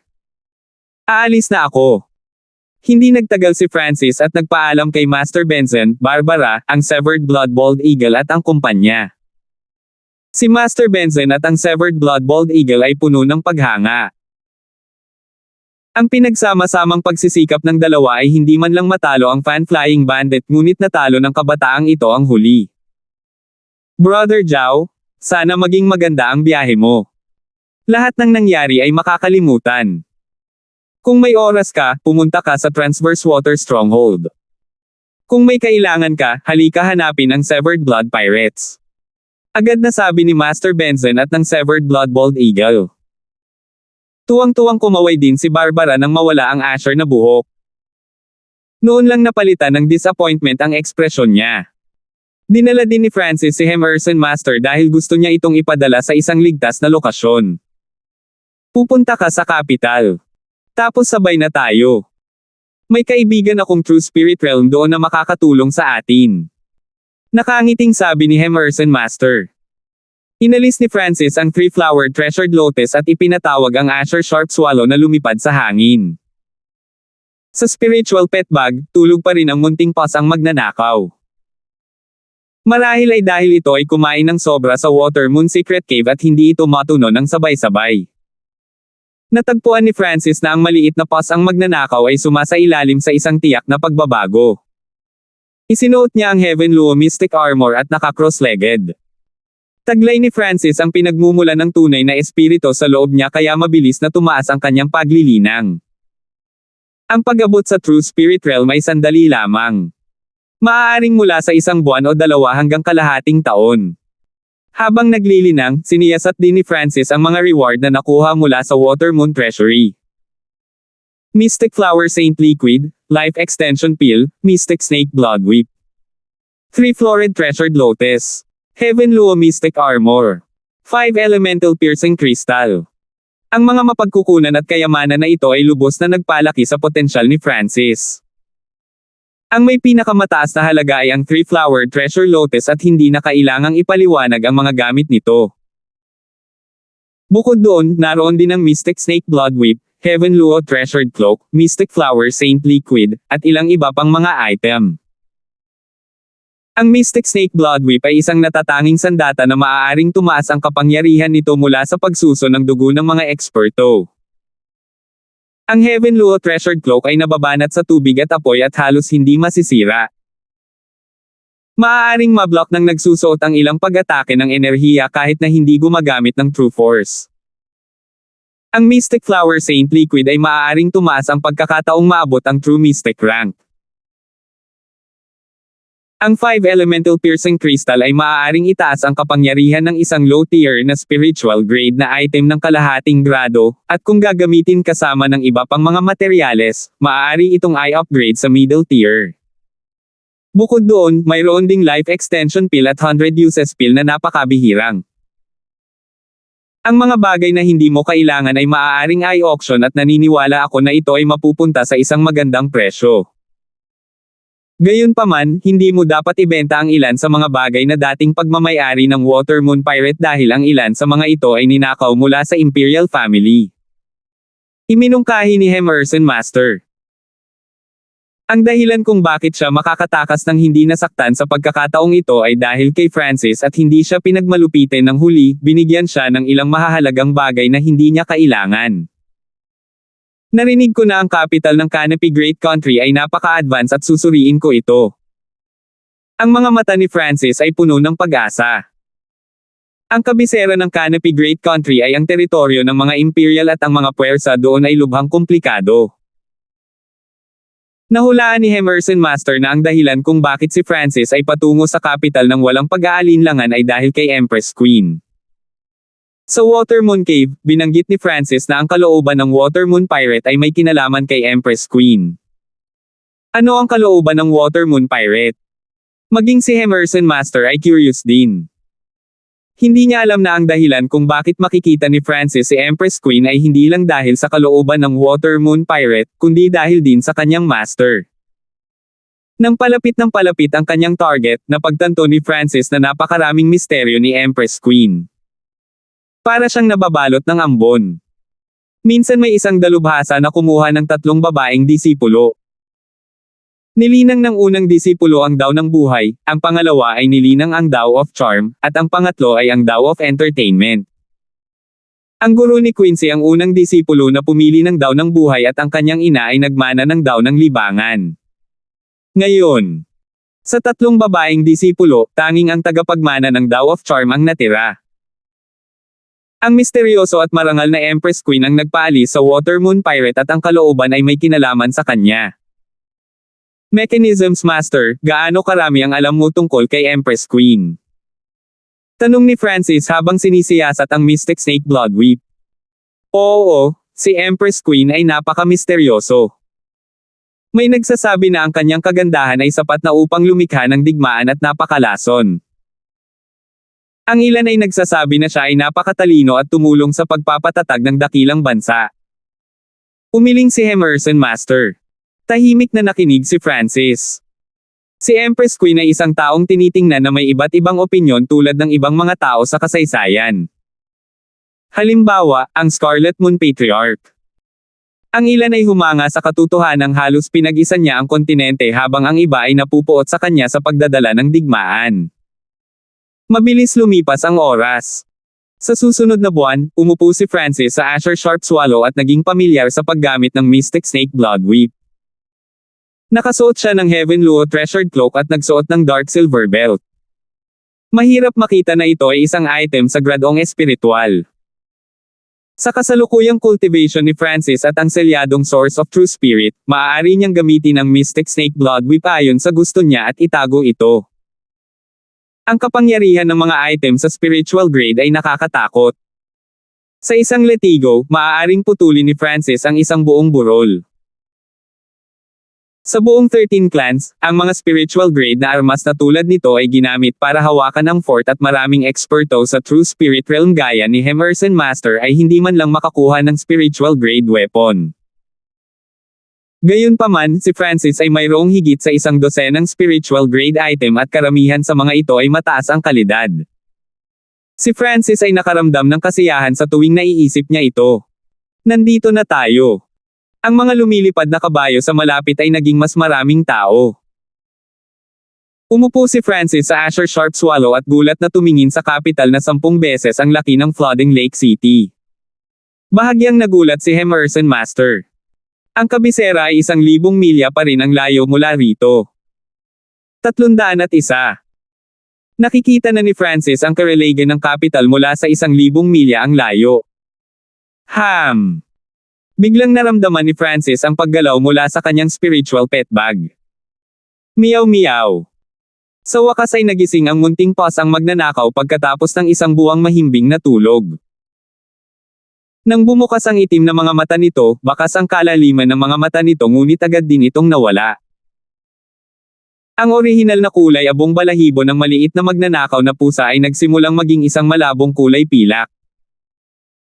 Medyo mas malaki din ang sukat nito at kahit na hindi malaki ang mga pagbabago, nalaman ng God Spiritual ay ni Francis na ang maliit na paws ang magnanakaw ay dumaan sa isang malaking pagbabago. Meow. Ang maliit na paws ang magnanakaw ay nakatayo sa balikat ng may-ari nito habang binabaligtad nito ang 2 tansong barya na may ding. Si Emerson Master ay nakatingin ng may pagtataka sa gilid samantalang si Francis ay sanay na dito. Meow. Ang munting paws ang magnanakaw ay gumawa ng ilang kilos kay Francis habang umiiling at bumaantong hininga. Ano ang sinasabi nito? Bahagyang nagulat si Emerson Master. Sinasabi nito sa akin na huwag pumunta sa kapital dahil ang swerte ko sa sandaling ito ay hindi masyadong maganda at mahirap hulaan kung makakatagpo ako ng panganib o kapalaran. Walang magawang umiling si Francis. Ang kabisera ay isang lugar kung saan tiyak na pupuntahan niya. Higit pa rito, nabiyayaan siya sa treasury ng Watermoon. Gayunpaman, ang swerte ng isang tao ay hindi magiging ganito kaganda sa lahat ng oras. Isang pusa na marunong magkalkula ng hinaharap.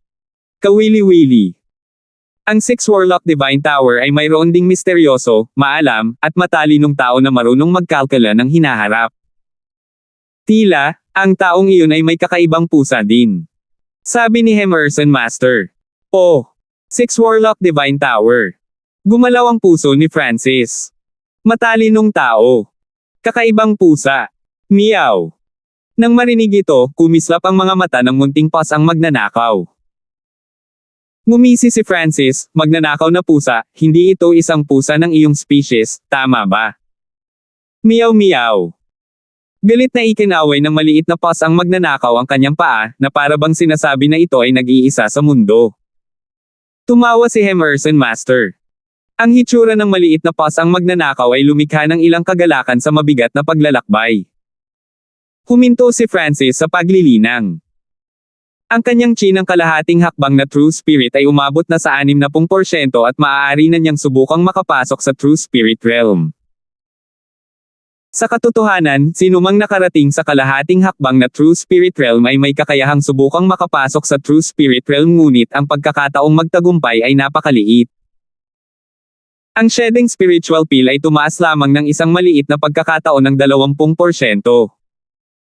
Ang mas mataas na rate ng conversion ng chi ng kalahating hakbang na True Spirit na mayroon ng isa, mas mataas ang kanilang mga pagkakataong magtagumpay. Kung umabot sa 70% ang rate ng conversion ng isang chi ng kalahating hakbang na True Spirit, mayroon silang hindi bababa sa 50% na pagkakataon na maabot ang True Spirit Realm. Gayunpaman, kung mas mataas ang rate ng conversion, mas mabagal ang pag-unlad nito. Ito ay totoo lalo na kapag ito ay lumampas sa 50%. Ang mga pakpak ng Asher Sharps Wallows flapped and closed in on the capital. Di nagtagal, kahit na ang mga normal na eksperto ay nakikita ang karelagan ng kapital at ang mga kabayo sa himpapawid ay tumaas. Nariyan ang paminsan-minsang kapansin-pansing sedan o karwahe na lumilipad sa hangin.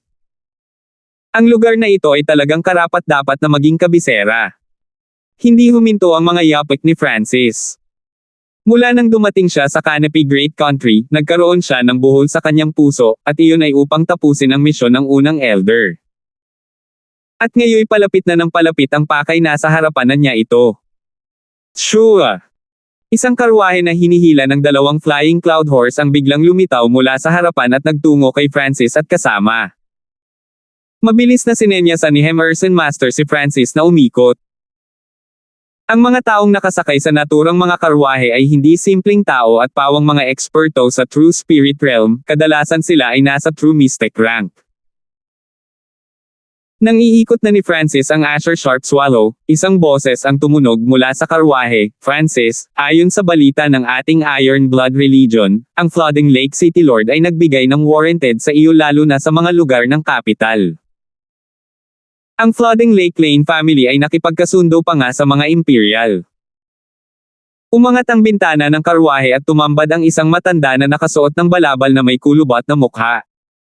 Greetings, Protector. Nakilala ni Emerson Master ang taong ito at agad na yumuko.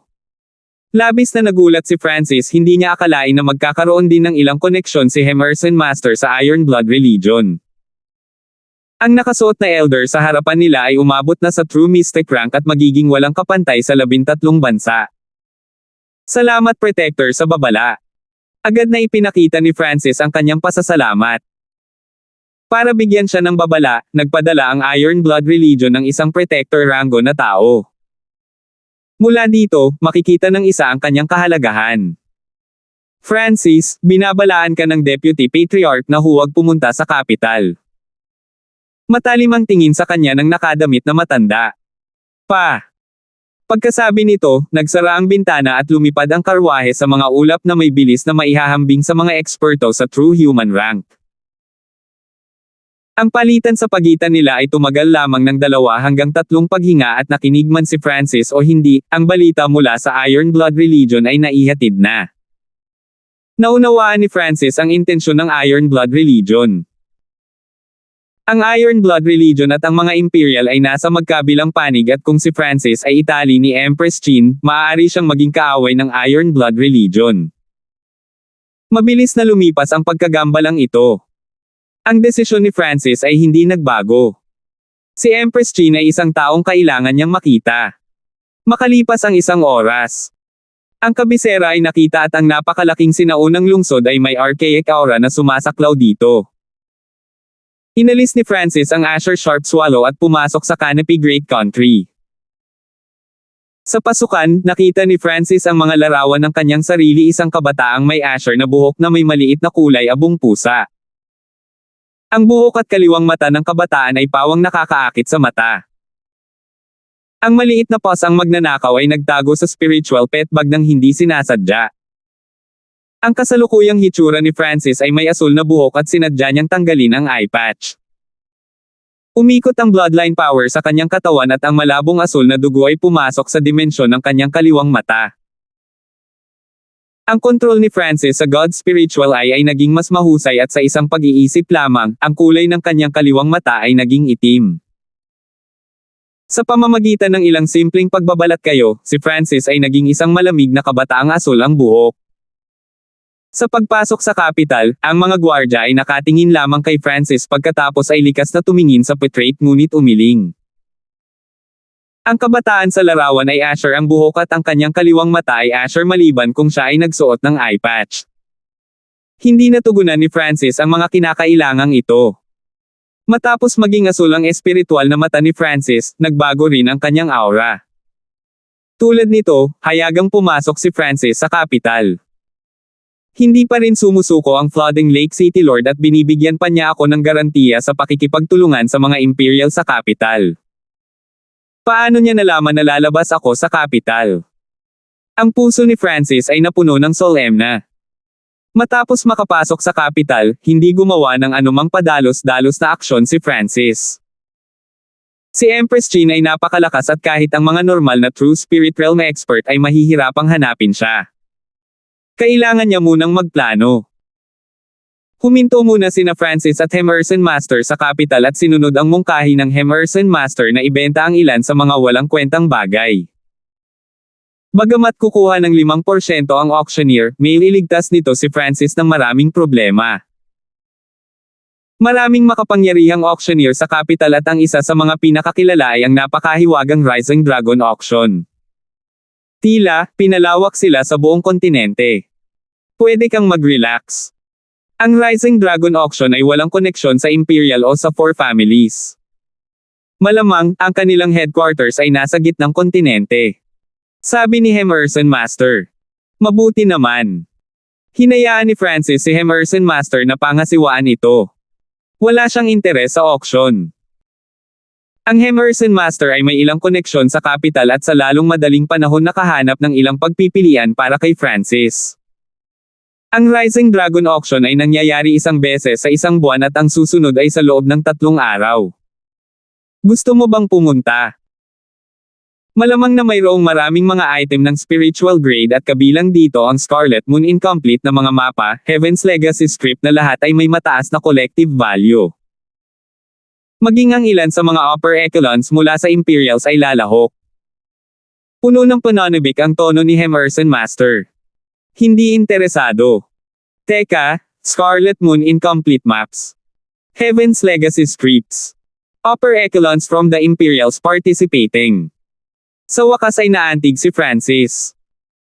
Mayroon siyang isa sa mga hindi kumpletong mapa ng Scarlet Moon mula sa Scarlet Moon Cave, isang bagay na nakuha niya mula sa Blood Corpse Protector. Para sa script ng Heaven's Legacy, nakakuha siya ng isa mula sa pirata ng Water Moon. Hehe, tiyak na magkakaroon ng ilang mahahalagang tao. Imperial, 3 sekta, 4 na pamilya. Bawat isa sa kanila ay magpapadala ng mga tao at si Empress Jean ay maaaring personal na lumahok. Sana ay makakuha ng ilang mga sinaunang script sa pagkakataong ito. Ang ilan sa 4 inheritance item ay mahusay para sa pagsasaliksik. Lalong nasasabik si Emerson Master habang nagsasalita siya. Ang Rising Dragon Auction na ito ay talagang malaki ang sukat at ang pinakasikat sa loob ng 100 taon. Meow meow. Nang marinig ito, ang munting paws ang magnanakaw ay tuwang-tuwang tumalon palabas mula sa spiritual pet bag. Isa itong kuripot na halatang maaakit sa isang auction. Bumalik ka sa loob. Inabot ni Francis at hinawakan ang maliit na paws ang magnanakaw bago ito ibinalik sa spiritual pet bag. Pagkatapos ng lahat, si Francis at ang maliit na paws ang magnanakaw ang larawan sa mga warrant. Hindi nagtagal, nakakita si Francis ng isang kabataang may kinuhang pusa. Paano kung pupunta tayo? Nagpa siya si Francis. Ang auction na ito ay nagtipon ng mga puwersa sa buong Canopy Great Country at maaaring lumitaw si Empress Jean. Mayroon ding Heaven Legacy scripts at Scarlet Moon na hindi kumpletong mga mapa ng mga antik na kinaiinteresan ni Francis. Ang auction ay gaganapin pagkalipas ng 3 araw, kaya kailangan ni Francis na maghanda. Simple lang, kailangan ni Francis na mag-ipon ng mas maraming pilak. Kaya kahit na lumitaw ang mga kawili-wiling item, kayang-kaya ito ni Francis. Kahit na ang espiritual na mata ng kanyang Diyos ay hindi nagninangas at kumikinang na ginto, puno pa rin ito ng katalinuhan at kaalaman. Sa sumunod na 2 araw, ibinente ni Francis ang mga materyales, tableta, at mga sandata na hindi gaanong nagagamit sa kanya sa maraming dami, nag-iwan lamang ng ilang mga bagay na maaaring magamit sa hinaharap. Matapos silang alisin, ang interspatial na pulsaries ni Francis ay napuno ng primal crystal na mga bato. Bumili din siya ng 2 pang interspatial na singsing na bawat isa ay kasing laki ng garahe. Sa puntong ito, si Francis ay napakayaman at ibinigay ang ilan sa mga item mula sa Watermoon Pirate sa Rising Dragon Auction para ibenta. Ang punong himpilan ng Rising Dragon Auctioneer ay nasa gitnang kontinente at sila ay isang neutral na puwersa na hindi nagpahayag ng mga pagkakakilanlan ng nagbebenta. Sa makatuwid, ito ay isang napakagandang lugar upang mapupuksa ang ilang mga bagay. 302. Makalipas ang 3 araw. Sa isang elegante at tahimik na lugar kung saan nagsalubong ang ilog at kakahuyan. Ang Rising Dragon Auction ay hindi ginanap sa inaasahang maraming tao at maingay na lugar. Sa halip, ang lugar na ito ay mas tahimik pa kaysa sa mga normal na auction. Kung ang isa ay minamaliit ang Rising Dragon Auction, sila ay lubos na magkakamali. Ang dahilan kung bakit nagkaroon ng maliit na bilang ng mga tao ay dahil ang Rising Dragon Auction ay napakataas ng klase at ang entrance fee lamang ay 2,000 mababang grado na Primal Crystal Stones kapareho ng 200,000 substandard na Primal Crystal Stones sa Cloud Area. Higit pa rito, ang mga bagay dito ay madaling nagsimula sa 10,000 Primal Crystal Stones. Ang mga normal na eksperto sa Ascended Realm ay maaari lamang tumingin sa paligid. Gayunpaman, ang sitwasyon sa pagkakataong ito ay naiiba sa karaniwan. Marami sa mga produkto dito ay nasa tuktok ng kontinente. Ang mga lumilipad na kabayo ay walang tigil na lumilipad sa itaas ng kakahuyan at lawa. Ang mga taong dumedalo sa Rising Dragon Auction sa pagkakataong ito ay ilang beses sa karaniwan. May mga sirang piraso ng Earth Grade item, Demon Slaughtering Blade, Heaven's Legacy Scripts, 7 Sword Incomplete Manual at iba pang high-class na item. Kahit na ang mga nasa True Lord rank ay darating. Diyos ko! Mga sirang piraso ng Earth Grade item. Sinasabi ng alamat na 10,000 taon na ang nakalilipas ay lumitaw ang isang Earth Grade na sandata at durog sa isang buong capital of a Lord Country flat. Pagkatapos noon, ang Lord Countries ay isa lamang alamat. Nag-uusap ang mga taong pumapasok sa auction. Ang mga sandata ay karaniwang nahahati sa ilang mga grado mortal, espiritual, lupa, langit. Sa kasalukuyan, kahit ang mga item sa spiritual grade ay bihira at halos wala na sa mga lugar na hindi gaanong tao. Tulad ng para sa Earth Grade item at Sky Grade item, ang mga ito ay halos wala at mga item ng mga alamat. Kahit na ang Scarlet Moon Demonic Religion ay walang kumpletong Earth Grade weapon. Isinasantibi ang mga sandata ng Earth Grade, ang mga pick lang na item ng Spiritual Grade ay mababa ang bilang sa Canopy Great Country. Kahit na mayroon sila ay mga bagay na humawak sa kuta. Sa isang tiyak na punto ng panahon. Lumipad ang isang Azure Sharp Swallow na may dalang asul na buhok na kabataan at maikling elder. Dahil sa katotohanan siya ay kasalukuyang hinahanap, si Francis ay nagpanggap na may luma at malamig na aura at hindi nagsuot ng kanyang eye patch. Sa kanyang kasalukuyang kontrol sa God's Spiritual Eye, maaari niyang baguhin ang kulay ng kanyang kaliwang mata sa kalahating araw ngunit mawawala ang halos lahat ng kapangyarihan nito habang ginagawa niya iyon. Talagang may mga basag na piraso ng isang Earth Grade weapon. Si Francis ay hindi nang ahas na paniwalaan ito. Hindi lang mga sirang piraso ng Earth Grade item. Tila, mayroong malalim na 7-sword incomplete manual na nagmula sa isa sa 4 great inheritance ang 7-item inheritance at ang kapangyarihan nito ay sinasabing malapit sa isang earth rango na kasanayan. Tila, mayroon ding mga item mula sa iba pang 4 great inheritance ngunit ang mga nilalaman nito ay inilihim. Puno ng pananabik ang mukha ni Emerson Master at umabot na sa matinding antas. Nandito man sila para tumingin lang sa paligid, sulit na pumunta at dumalo sa isang auction sa antas na ito. Ang mahinahong puso ni Francis ay hindi maiwasang makaramdam ng kaunting kirot. Ang munting pas ang magnanakaw sa kanyang spiritual pet bag ay sumayaw at kung hindi dahil kay Francis, lalabas na sana ito at tumalon. Masyadong maraming tao ang dumalo sa auction na ito at mayroon lamang 1,000 mga puwang. Ang entrance fee ay itinaas sa 5,000 primal crystal stones. Mayroong ilang mga tao sa pasukan na ang cultivation ay umabot sa true spirit realm na isa sa kanila ay umabot pa sa true mystic rank. Ang dahilan para itaas ang entrance fee ay upang limitahan ang bilang ng mga kalahok. Ang antas ng Rising Dragon Auction ay napakataas at hindi gaanong ordinaryong tao ang dumating. Napakaraming tao ang narito sa pagkakataong ito at maaari lamang nilang gamitin ang ganoong paraan upang paalisan ang mga gustong tumingin sa paligid. Ang 5,000 primal crystal stones ay hindi isang maliit na halaga. Nagkakahalaga ito ng 500,000 substandard na primal crystal stones na magiging napakalaking halaga sa 13 bansa. Emerson Master, sa ganitong paraan. Isang ngiti ang ipinakita ng isa sa mga attendant at pinapasok sina Francis at Emerson Master sa loob. Si Emerson Master ay mayroong isang esteemed guest card na nagpapahintulot sa kanya na makapasok sa esteemed guest stand. Matataas ang kinatatayuan ng esteemed guest at kung payag ang mga bisita, magagawa nila ito upang hindi makita ng mga nasa labas ang iyong hitsura. Kung ito ay sa mga ordinaryong panahon, makakatanggap kayong dalawa ng kahit man lang 4 na star o mas mataas na esteemed guest stand ngunit dahil iba ang sitwasyon sa pagkakataong ito, makapasok ka lang sa 3 star stand. Nakangiting sabi nitong attendant. Malapit na. Si Francis at Emerson Master ay agad na inayos na pumasok sa isang esteemed guest stand na kasya ang 12 tao sa loob. Limitado ang bilang ng esteemed guest stand at kung mas mataas ang bituin, mas mababa ang bilang. Mayroong ilang 12 ng 3 star stand at 1 ng 4 na star stand lamang habang mayroon lamang 4 na 5 star stand. Ito ay tulad ng kung paano inayos ang mga lumang paksayon. Ang mas mataas na sila ay sinadya na sila ay mas mataas sa gintong tore. 3 stars? Not bad. Number 50 ang stand namin. Bahagyang ngumiti si Emerson Master at tumingin sa labas.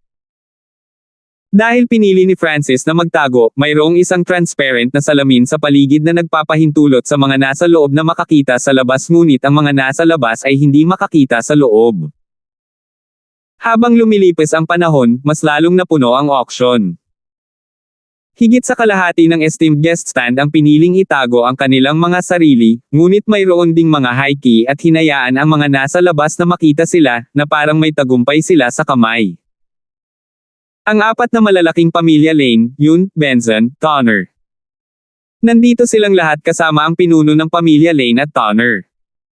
Hihihi, nabalitaan ko na kahit ang mga imperial ay narito sa stand 3. Dahil sa paglitaw ng mga sirang Earth grade item, kahit isang tao sa pagitan ni Empress Qin at ng Emperor ang darating. Number 4 ay ang Iron Blood Religion ngunit sino ang nasa number 1 at 2? Nagsimula ng mag-usap ang mga tao bago pa man magsimula ang auction. Mayroon lamang 4 na 5 star stand at ang mga Imperial pati na rin ang Iron Blood Religion ay nakakuha ng numero 3 at 4. Sa pagkakataong ito, dumating ang mga pangunahing tauhan ng bawat puwersa. Nilaybot ng mga mata ni Francis ang bukas na kinatatayuan ng esteemed guest. Ang bilang ng mga nasa True Spirit Realm ay umabot sa halos 100 ngunit ang bilang ng mga True Lord Rank Expert ay mabibilang sa isang kamay. Pagkatapos ng 1 oras, opisyal na nagsimula ang auction. Ang entablado ay hugis kalahating bilog at isang plain robe elder sa True Mystic rank na may 2 True Human rank beauties ang nakatayo sa gilid. Ubo-ubo. Opisyal na ihahayag ang unang item ng auction. Kalmado ang mukha ng nakadamit na matanda at tila napakabait ng boses. Isa sa true human rank beauties ang naglabas ng malamig na ice stone na nagdulot ng nakakatakot na lamig. Ang mga naglalamig na batong yelo ay nagbigay ng lamig sa buong taon at karaniwang nagkakahalaga ng humigit kumulang 10,000 primal crystal stones. Gayunpaman, sa ngayon, hindi ang mismong bato ang ibinebenta nila kundi isang maliit na bote ng likido sa loob ng naglalamig na batong yelo. Ito ang Ice Essence Spiritual Fluid na nagmumula sa isa sa 4 na dakilang pamana, ang Mystic Ice Inheritance.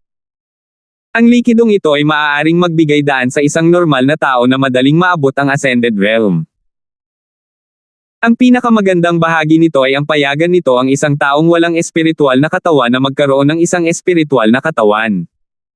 Nagpakilala ang matanda. Ice Essence Spiritual Fluid na nagmula sa Mystic Ice Inheritance. Isang alon ng talakayan ang tumaas mula sa ibaba. Alam ng lahat na kahit na ang populasyon ng kontinente ay binibilang ng daan-daang milyon, ang mga may espiritual na katawan ay napakabihirang. Halimbawa, si Zhao Linlong mula sa pamilya Zhao. Siya ang top genius noon pero sa mundo ng clans, siya ay basura mortal tier lang ang katawan niya. Tanging ang mga may espiritual na tier na katawan ang nagkaroon ng pagkakataong maabot ang Ascended Realm. Gayunpaman, nakuha ang talento sa pamamagitan ng bloodline ngunit maaaring hindi ito sigurado. Ang mga inapo ng mga eksperto ay malinaw na may talento ngunit hindi ito ganap. May ilang juniors ng malalaking pamilya na walang kwentang talento at mahihirapan pa silang makapasok sa Ascended Realm. Hinding-hindi nila mararating ang True Spirit Realm. Ang Ice Essence Spiritual Fluid na ito ay talagang mahiwaga. Maaari nitong bigyang daan ang isang mortal na madaling maabot ang Ascended Realm. Wala sa 4 na magagandang mana ang simple. Nagulat si Francis at medyo hindi nakaimik habang iniisip kung gaano karaming pagsisikap ang kanyang ginawa upang maabot ang Ascended Realm samantalang ang isang simpleng bote ng spiritual fluid sa Canopy Great Country ay maaaring magbago ng kapalaran ng isang tao. Ice Essence Spiritual Fluid simula sa 100,000 primal crystal stones. Ang bawat bid ay dapat na mas mataas ng 1,000 kaysa sa huli. Bahagyang ngumiti ang nakadamit na nakasuot ng simpleng damit. Sa pagtatapos ng kanyang mga salita, mayroon ng mga taong baliw na nagsisigawan. Magbibid ako ng 150,000. 160. 180. Sigaw ng crowd. Ang bote ng Ice Essence Spiritual Fluid na ito ay madaling umabot sa 200,000 at patuloy na tumataas. Gusto ng ilang matatanda ng mga pamilyang may hindi gaanong talento na mga inapo na baguhin nito ang kapalaran ng kanilang mga anak. Ang Ice Essence Spiritual Fluid ay sa wakas ay naibenta sa halagang 310,000 primal crystal stones, na nagkakahalaga ng mababang tier na spiritual grade na sandata. Ang isang mababang antas na spiritual grade na sandata ay isang bagay na maaaring humawak sa kuta para sa mas maliliit na paksayon.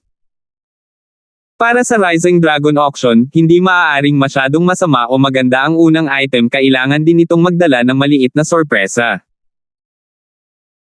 Ang pangalawa at pangatlong item ay pawang mga bihirang materyales at kahit na hindi sila kasing husay ng Ice Essence Spiritual Fluid, sila ay nasa pinakamataas na antas ng mortal grade. Hihihi, ang susunod na dalawang item ay mula sa sikat na Water Moon Pirate. Sinadya itong hilahin ng matanda na nakasuot ng simpleng damit palabas. Water Moon Pirate. Ang isa pang alon ng talakayan ay nagmula sa karamihan. Isa sa mga ito ay ang Sky Bamboo 9 Sound Chin, isang bagay ng entertainment na makapagpapagaling sa mga sugat ng puso sa pamamagitan ng paglalaro nito. Maaaring gamitin ng mga eksperto ng Dao of Entertainment ang chi na ito upang magpadala ng kritikal na chi ng tunog.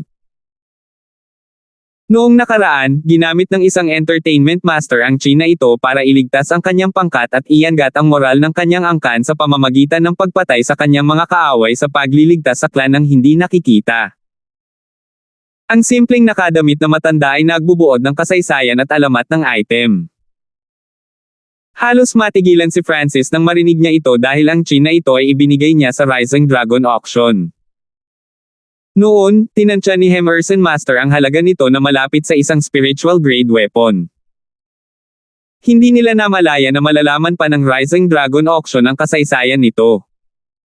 Kasabay nito, sa isang esteemed guest stand. Sky Bamboo 9 Sound Chin. Hindi ba ito ang ating mahalagang chin ng ating Chin Sword Sect? Ang chin na ito ay walang kahihiyang ninakaw ng pirata ng Watermoon. Hindi ko akalain na ang Sky Bamboo 9 Sound Chin ay lalabas sa isang auction. Kailangan nating kunin ito. Ang Chin Sword Sect ay isa sa 3 malalaking sekta ng Canopy Great Country. Ang panimulang presyo ng Sky Bamboo 9 Sound Chin ay 140,000, bawat bid ay dapat na 2,000 mas mataas. Inihayag ng nakatatandang nakadamit na simple. Tahimik na iniisip ni Francis kung gaano kataas ang matatanggap niya para sa item na ito. 303. 160,000. 170,000. 200,000. Walang tigil na sigaw ang umalangaw-ngaw sa loob ng auction. Ang Sky Bamboo 9 Sound Chin ay isang mahalagang bagay na nagmula sa Chin Sword Palace at hindi lamang ito isang sagradong bagay para sa mga nagsanay sa Dao of Entertainment, mahalaga din ito bilang isang collectible. Nang makitang ang presyo ay madaling lumampas sa 200,000, sumilay ang ngiti sa mukha ni Francis. 300,000. Isang malamig na boses ng babae ang tumunog mula sa isang esteemed guest stand at tumaas ang presyo ng 100,000 primal na kristal na bato. Natahimik ang mga tao at maraming tao ang napatingin sa kinatatayuan. Ang mga tao sa stand na iyon ay dapat na mga tao mula sa palasyo ng Chin Sword. Ang Sky Bamboo 9 Sound Chin ay nagmula doon. Ang ilan sa mga kakompetensya ay nag-isip tungkol dito at karamihan sa kanila ay nagpasya na sumuko. Ang Chin Sword Palace ay kapareho ng Iron Blood Religion, isa ito sa 3 pangunahing sekta at lubhang sikat. Karamihan sa mga tao ay hindi nais na masaktan ng isang halimaw tulad ng Chin Sword Palace at ang kanilang kayamanan ay hindi rin maikukumpara dito. 310,000. 320,000. Gayunpaman, mayroon pa ring bilang ng mga tao na nag-cultivate sa Dao of Entertainment at ang kanilang cultivation ay umabot sa True Mystic rank. Mayroon din silang suporta ng isang malakas na puwersa na hindi natatakot sa palasyo ng Chin Sword. 400,000. Ang mga tao mula sa Chin Sword Palace ay muling nagdagdag ng 100,000 na naging dahilan upang muling tumahimik ang auction. Gaano man kabobo ang mga taong ito, napagtanto nila na ang palasyo ng Chin Sword ay determinadong bilhin ang item na ito. Karamihan sa mga kakompetensya ay nagsimulang mag-alinlangan. 400,000 mababang grado na primal na kristal na mga bato ay kapareho ng 40 milyong substandard na primal na kristal na mga bato at ang pinakamataas na halaga ng Chin na ito. Kung magdadagdag pa sila, hindi sulit. 410,000. Isang mapanuksong boses ang tumunog mula sa 5th esteemed guest stand na naging dahilan ng paglingon ng lahat sino ang mga ngahas na sakta ng Chin Sword Palace sa publiko. Gayunpaman, ang 5th esteemed guest stand ay nasa tabi ng palasyo ng Chin Sword, na sumisimbolo na ang posisyon nito ay pareho sa kanila. Ito ang mga tao mula sa Wind Cloud Sect. Hindi nakakagulat na naglakas loob silang saktan ang palasyo ng Chin Sword. Ang Wind Cloud Sect ay isa rin sa 3 pangunahing sekta. Naintindihan ng lahat. Ang Wind Cloud Sect ay isa sa mga pangunahing 3 sekta at tila, ang kanilang relasyon ay hindi masyadong maayos sa Chin Sword Palace. Ang Chin Sword Palace ay mas malapit sa mga Imperial samantalang ang Wind Cloud Sect ay mas malapit sa Iron Blood Religion. 450,000. Ang boses mula sa palasyo ng Chin Sword ay may tono ng pagkairita. 460,000. Ang boses mula sa Wind Cloud Sect ay may masayang tono. 560,000. Ang Chin Sword Palace ay nagdagdag ng 100,000 na nagpapakita ng kanilang kayamanan. Sa parehong oras, sa isang tiyak na esteemed guest stand. Kung itataas ng Wind Cloud Sect ang presyo, ano ang magagawa nila dito? Malamig na kumikislap ang mga mata ng isang dilag na nakasuot ng gown. Tama si Goddess Chin. Ang Sky Bamboo 9 Sound Chin ay nakolekta lamang sa kamay ng isang taong walang alam sa entertainment. Napangiti ng mahina ang isang True Mystic rank expert sa malapit. Sa pagkakataong ito, ang Wind Cloud Sect ay hindi nagtaas ng presyo. Parang gusto lang nilang makipaglaro sa Chin Sword Palace at huwag masyadong lumampas. Ang Sky Bamboo 9 Sound Chin ay naibenta sa halagang 560,000. Nagpakita si Francis ng isang nasisiyahang ngiti. Sa ilalim ng normal na mga sitwasyon, ang presyo ng Sky Bamboo 9 Sound Chin ay 400,000. Ang paglampas sa 500,000 ay bahagyang pinalaki. Hehe, narito ang isa pang mahalagang bagay mula sa pirata ng Watermoon. Ang Jade Spiral Mystic Phoenix Crown. Ngumiti ang nakadamit na nakasuot ng simpleng damit at itinaas ang kamay. Ang kagandahan ng True Human rank sa tabi niya ay nagpakita ng crown na gawa sa jade at ginto. Ito ay matikas, marangal at naglalaman din ng hindi maipaliwanag na kamahalan dito. Jade Spiral Mystic Phoenix Crown. Ito.